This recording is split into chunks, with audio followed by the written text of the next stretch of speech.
नमस्कार,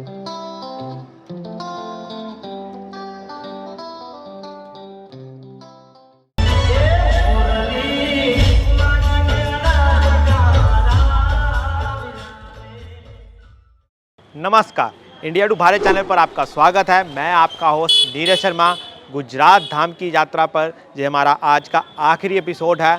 द्वारका से हमने शुरू किया था और आज हम अहमदाबाद से 80 किलोमीटर की दूरी पर डाकोर नामक तीर्थ स्थान पर आए हैं, जिसका कि सीधा प्राचीन इतिहास द्वारकाधीश मंदिर के साथ जोड़ा जाता है।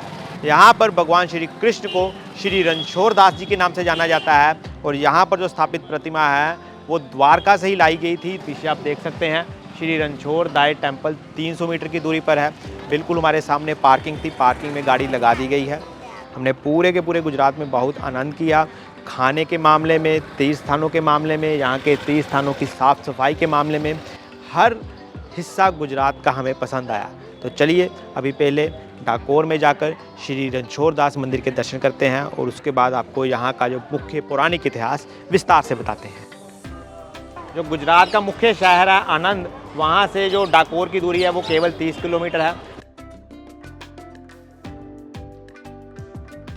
तो उस समय के विदेशी मुगल आक्रमणों से बचाव करने के लिए मंदिर का जो बाहरी स्ट्रक्चर आप देख रहे हैं किलेनुमा, इसीलिए बनाया गया था। अगर आप देखें तो मंदिर नहीं आपको दिखेगा, ऊंची ऊंची दीवारें ही दिखेंगी बाहर से। अंदर जब आप मुख्य प्रवेश द्वार से बिल्कुल मंदिर प्रांगण में चले जाते हैं परिसर में, फिर आपको मंदिर का पूरा जो स्ट्रक्चर है, शिखर है, वे दिखता है। तो रणछोड़ दास मंदिर के हमने दर्शन कर लिए हैं। 10 से 15 मिनट का हमें समय लगा है। भीड़ चाहे अधिक भी हो तब भी इतना ही समय लगता है, क्योंकि मंदिर का परिसर बहुत बड़ा है। अंदर आपको जो मुख्य दर्शन होंगे वो भगवान श्री रणछोड़ दास जी के होते हैं। बहुत ही मंत्रमुग्ध कर देने वाले वो क्षण और प्रतिमा है।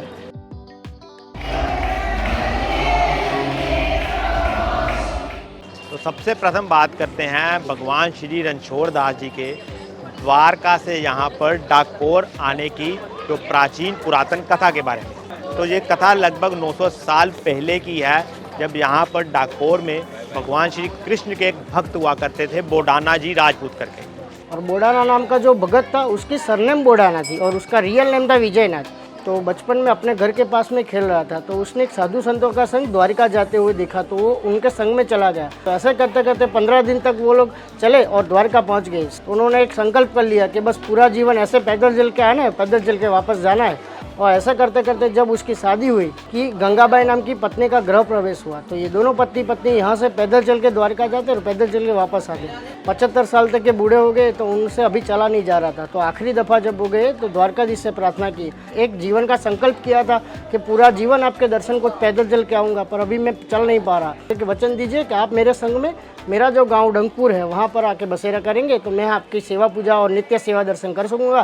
तो भगवान ने जैसे वचन दिया कि तुम ऐसा करो, बैलगाड़ा लेके आओ, तो मैं तुम्हारे संग में बैलगाड़ा लेके आऊँगा। बोडाना जी अंदर मंदिर में आए और भगवान की मूर्त को लेके अपने बैलगाड़ा में विराजमान किया। और इसी तरह जैसे आप देख रहे हो पीछे के, पहले भगवान ने खुद बैलगाड़ा चलाया और बोडाना जी को बोला कि तुम पीछे सो जाओ, मैं आगे बैलगाड़ा चलाता हूँ। तो एक महाभारत के समय में कृष्ण भगवान ने अर्जुन जी का रथ चलाया था। और ये कलयुग की बात है कि जब 1212 की संवत थी, उस टाइम पे भगवान ने खुद अपने हाथों से बैलगाड़ा चलाया और बोडाना जी के संग में डाकोर जी आ गए। तो उसके कुछ दिनों बाद द्वारका के जो मुख्य ब्राह्मण थे वो प्रतिमा को ढूंढते ढूंढते डाकोर के इसी गांव तक पहुंच गए।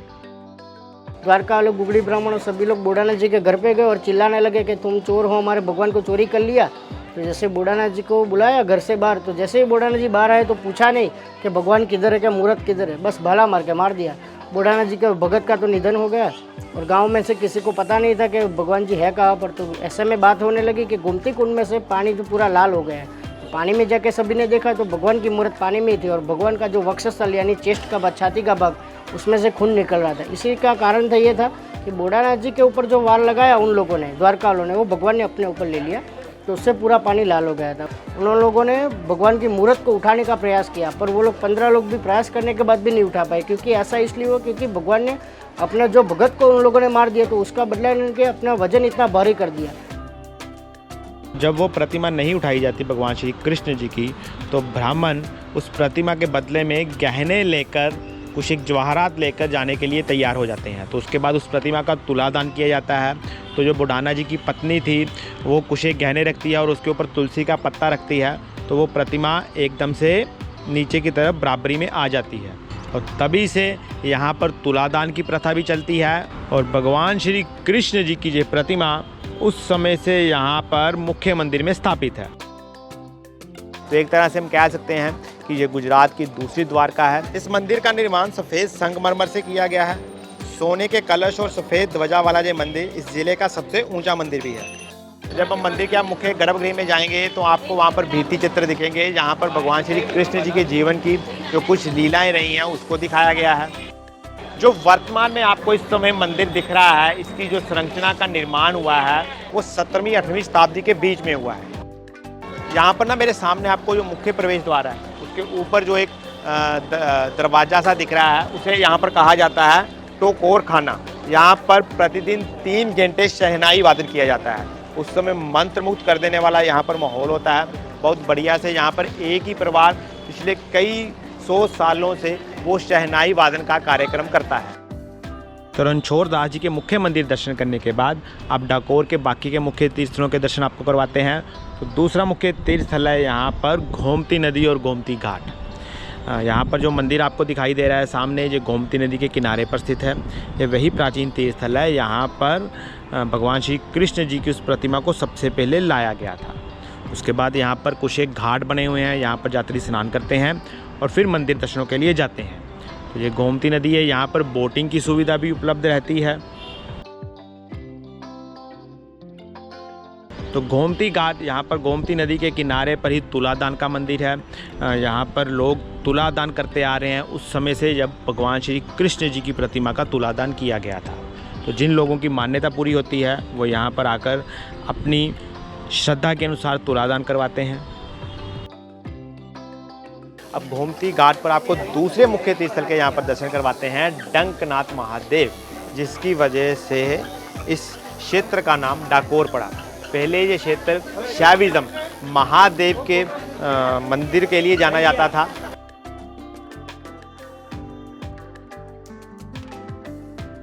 तो ये डंकनाथ महादेव है और इसकी जो प्राचीन कथा है वो डंक ऋषि हुआ करते थे।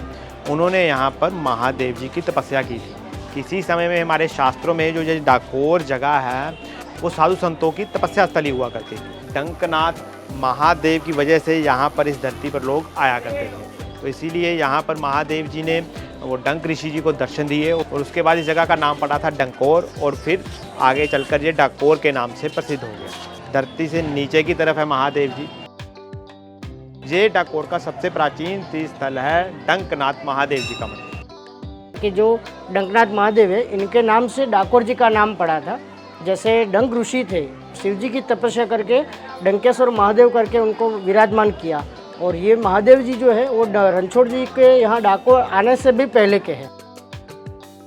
रणछोड़ दास जी के इस मंदिर में यहाँ पर दिन में 6 बार भोग लगाया जाता है, बड़े ही अलग अलग तरीके से। वो जो है रोज सवेरे ठाकुर जी को पूरे दिन में 6 बार भोग लगाया जाता है। मंगला भोग है, श्रृंगार भोग है, बाल भोग है, ग्वाल भोग है और राजभोग है। और आखिर में जब ठाकुर जी का मंदिर बंद होता है तब उस टाइम पे 56 भोग धराया जाता है, जो उसको सखड़ी भोग बोला जाता है। तो रणछोड़ दास मंदिर के दर्शन भी कर लिए, गोमती घाट के दर्शन भी कर लिए, तुलादान मंदिर भी दिखा दिया और जिसकी वजह से डाकोर नाम पड़ा है इस तीर्थ स्थल का, उस डंकन महादेव जी के मंदिर के दर्शन भी हमने कर लिए हैं। तो यहाँ पर मंदिर के आसपास बहुत बड़ा बाजार लगता है। तो हम अब यहाँ पर खाने जा रहे हैं डाकोर का फेमस ब्रांड दही गोटा, और ये दही गोटा आपको सिर्फ डाकोर में ही मिलेगा। अभी हम यहाँ पर आए हैं जो डाकोर का फेमस है दही गोटा खाने के लिए। ये गोटा जो आपको सामने दिखाई दे रहा है बेसन और मेथी से बनाया जाता है, हरी मिर्च इसमें डाली जाती है। साथ में इन्होंने दही दिया। दही देने का यहाँ पर स्टाइल बहुत बढ़िया था इनका, और दही बहुत पतला है, उसमें मसाले वगैरह इन्होंने डाले हुए हैं। हमने बीच में से ये तोड़ा तो देखिए, गर्मा गर्म दिए जा रहे हैं यहाँ पर। हाँ, ये बिल्कुल फ्रेश आए हैं। एक तो उसकी वजह से टेस्ट बहुत बढ़िया है। बेसन भी उतना है और जो मेथी डाली है उसकी क्वांटिटी बहुत ज़्यादा है। मतलब आप हिसाब लगा दीजिए कि अगर 60% बेसन है तो 40% यहाँ पर मेथी डाली है। तो वो उसकी वजह से ना आपको हल्का सा कड़वापन तो नहीं मैं कहूँगा, लेकिन मेथी का फ्लेवर आपको बहुत बढ़िया से निकल के आएगा, क्योंकि नेचुरली है जब इतनी मेथी डाली हुई है। तो डकोर में अगर आप आते हैं तो इस जायके को मिस मत कीजिएगा। दही गोटा, लोग आ रहे हैं, दही की कटोरियाँ पी रहे हैं, साथ में गोटा खा रहे हैं।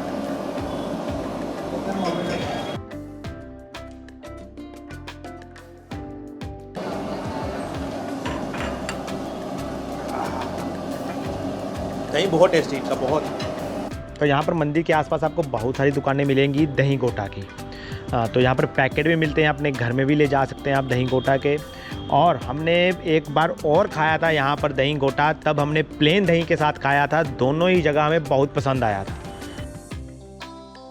तो चलिए अब दही गोटा खाने के बाद यहाँ के तीसरे प्रमुख तीर्थ स्थल पर जाते हैं। महालक्ष्मी जी का मंदिर है, वो जो मुख्य मंदिर है रणछोड़ दास जी का, उससे 250 से 300 मीटर की दूरी पर है।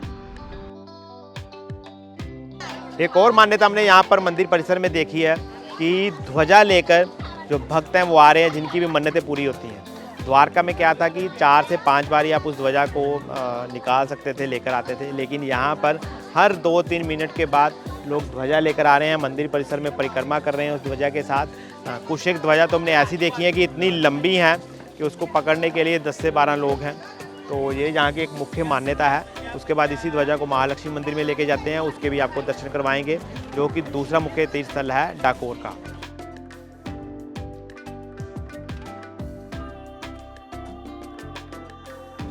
तो अभी महालक्ष्मी जी के मंदिर के दर्शन के लिए हम जा रहे थे। तो मंदिर से जस्ट 200 मीटर की दूरी पर ही एक और मुख्य मंदिर यहाँ पर आता है।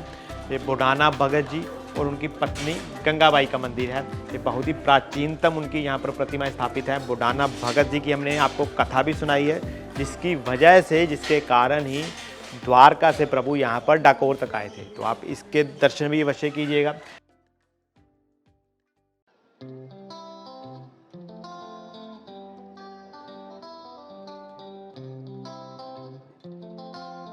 तो लक्ष्मी माता जी के दर्शन हमने कर लिए हैं। तो सही समय पर पहुंच के 12 बजे मंदिर बंद हो जाता है। बाहर आए हैं तो मंदिर बंद हो चुका है। 12 से 4 बजे तक जो मंदिर बंद रहेगा। इस मंदिर का जो निर्माण किया गया था वो 1781 ईस्वी में हुआ है।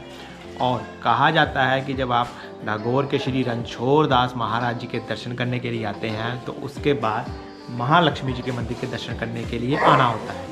तो महालक्ष्मी जी की जिस प्रतिमा के आपको यहाँ पर दर्शन होते हैं वो सफ़ेद पत्थर से निर्मित है। बहुत कम ऐसे मंदिर हैं यहाँ पर आपको महालक्ष्मी जी सफ़ेद प्रतिमा में आपको दिखाई दें दर्शन देते हुए।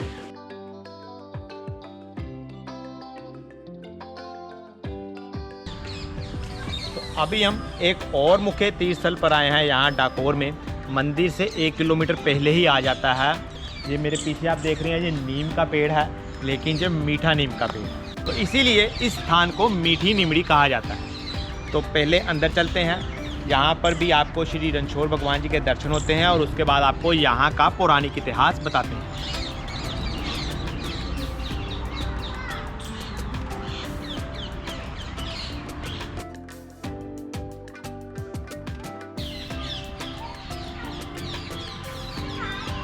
तो ये मंदिर के बिल्कुल साथ में ही ये आपको जो इतना बड़ा पेड़ दिख रहा है नीम का, तो इसका जो पौराणिक इतिहास है, तो आज से 850 साल पहले जब भगवान श्री द्वारकाधीश जी यहाँ पर बुढ़ाना भगत जी के साथ आए थे, तो यहाँ पर थोड़ी देर के लिए उन्होंने रथ रोका था।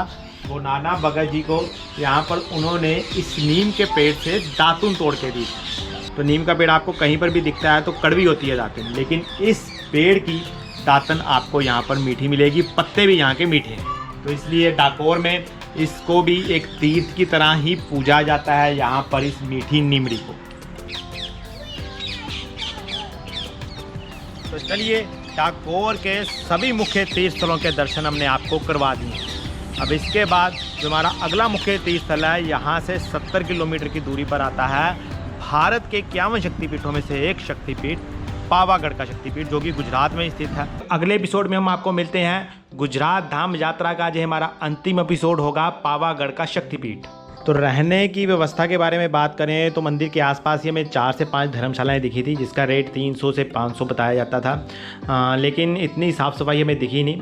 तो अगर आपको और भी साफ़ सफाई चाहिए तो मंदिर से थोड़ी दूरी पर आपको जाना पड़ेगा। श्री जी सदन करके उस होटल का नाम है। 1200 से 1500 रुपये के बीच में आपको वहाँ पर रूम मिल जाता है। जय श्री द्वारकाधीश, जय श्री रणछोड़ दास भगवान।